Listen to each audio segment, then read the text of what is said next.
Okay, Pastor Vince told a little bit about the IMAX thing. I've actually never been to an IMAX theater. Do we have one here in Fort Smith? No.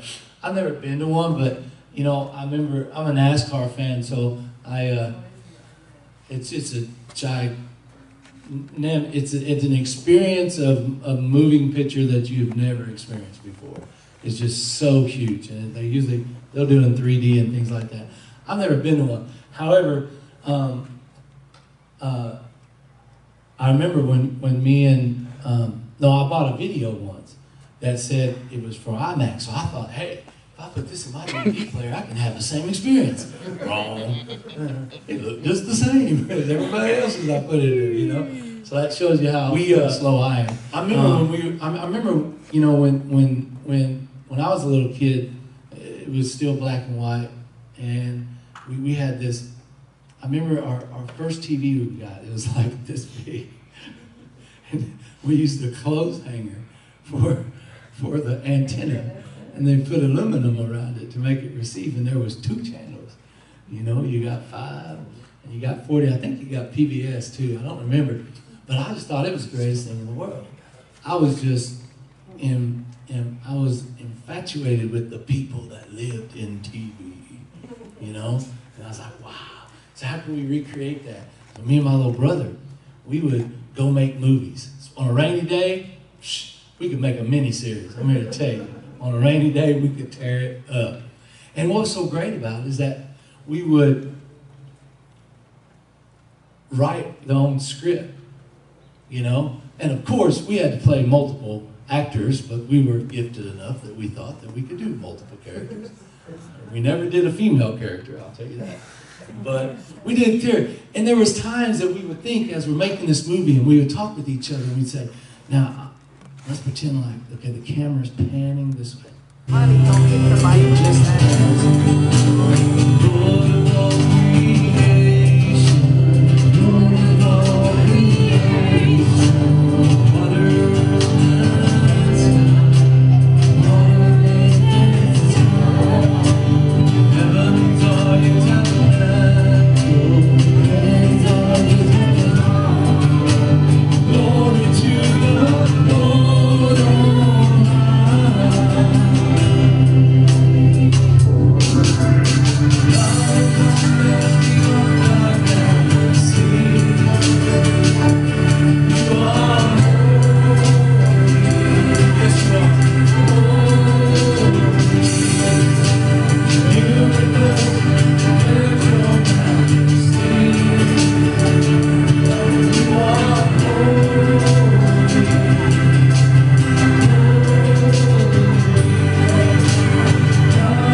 Hebrews 10:23 says, let us hold fast the profession of our faith without wavering, for he is faithful that promised. Isaiah 41:10, fear thou not, for I am with thee. Be not dismayed, for I am thy God. I will strengthen thee, yea, I will help thee, yea, I will uphold thee with the right hand of my righteousness. Romans 8:28, and we know that all things work together for good to them that love God, to them who are the called according to his purpose. Psalm 55:22, cast thy burden upon the Lord, and he shall sustain thee. He shall never suffer the righteous to be moved. The steps of a good man, Psalm 37, are ordered by the Lord, and he delighteth in his way. Though he fall, he shall not utterly be cast down, for the Lord upholdeth him with his hand. You get saved, the first thing you do is you find you a church, and then you go through Christianity 101. Okay, that's how it is. While doing that, we should also get involved in programs at church, then that is a commonplace for us to do, but it's also necessary. Even if we've been a Christian for a while, we should plug ourselves into a church, and we should plug ourselves into some kind of activity. That's what the Bible tells us. During this growing process, whether you're a 5-day-old Christian or a 565-day-old Christian or whatever, 20 years or whatever else, we should still plug ourselves into these activities. And I'll tell you why. During this growing process, no matter where you are with your walk with Jesus, as we grow and as we continue to do these things, that we place ourselves into doing these activities, whichever they are, okay? God then starts to give you some idea of His will for you. And today, even though it says IMAX, seeing the big picture, I just put IMAX in there because I'm a movie fan. It's really just seeing the big picture today. But that's the deal. Involved in Christian activities, whether it is being a missionary, whether it's out and doing public mission work, you should still be involved in it.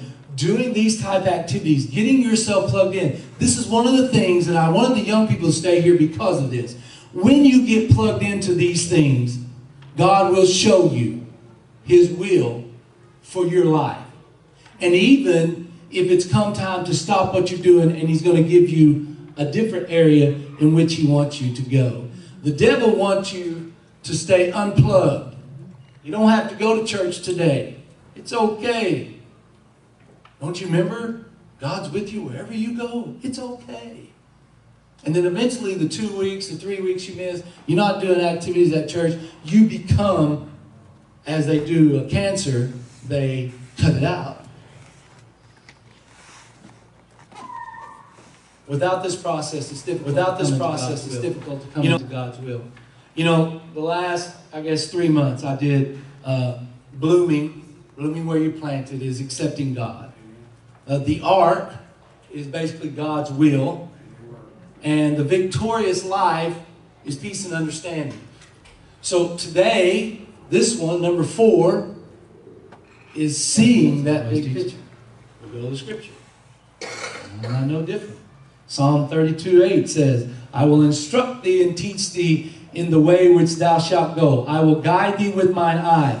Isaiah 30:21. And thy ears shall hear a word behind thee, saying, this is the way, walk ye in it. When ye turn to the right hand, and when ye turn to the left. Proverbs 16:3 says, commit thy works unto the Lord, and thy thoughts shall be established. Proverbs 3:5-6. Trust in the Lord with all thine heart, and lean not unto thine own understanding.